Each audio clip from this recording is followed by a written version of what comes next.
به نام الله بخشاینده و مهربان. این لحظه من میخواستم در مورد حق والدین یک جای با شما کمی صحبت داشته باشم و صحبت را از چه آغاز میکنم. من پسرچه دارم 13 ساله و ما عنعنه داریم در خانه هر هفته کمی مبلغ برای فرزندان جدا میکنیم و تا که در مکتب لوازمات ضروری خودشان را خریداری کنند. و روز فرزندم با من خطاب میکند و میگوید دادا جان شما از من قرضدار هستید. شاید که من دیر کرده باشم، یعنی مبلغ رو در وقتش نداده باشم. بعد یک حدیث به خاطرم آمد از کتاب باغ نکوکاران، حدیث نبوی. ابو هریره رضی الله عنه روایت میکند از رسول الله صلی الله علیه و سلم.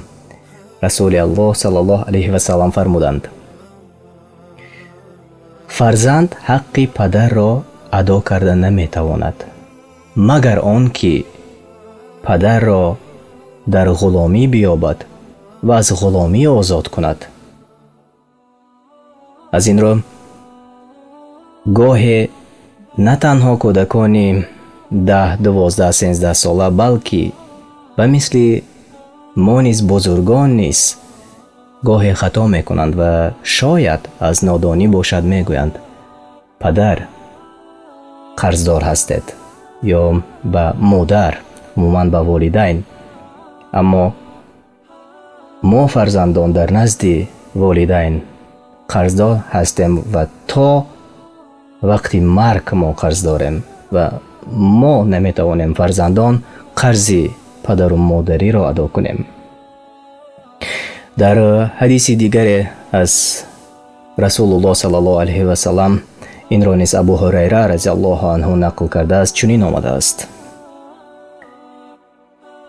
به خاک مالیده شود، به خاک مالیده شود و باز به خاک مالیده شود بینی آن نفری که یکی از والدینش را در کلانسالی دریافت و حق فرزندیش را اجرا نکرد در نزد آنها.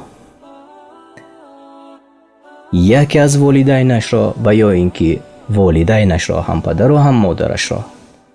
از این برمی آید که هر چی قدر ما کوشش کنیم، هر چی قدر ما حرکت کنیم، ما نمیتوانیم قرض خود را در نزد پدر و مادر ادا کنیم مگر آن که در غلامی یابیم و از غلامی آزاد کنیم. الله هر یکی پدر مادران ما را، والدین ما را در پناه خودش حفظ کند و از همه بلاها ایمن نگه دارد. فقط دست دعا به آن میکنیم که پدر مادر ما از ما راضی باشند. ما را همراهی کنید و به شبکه ما آبونه شوید. تا بخوری دیگر. السلام علیکم و رحمت الله و برکاته.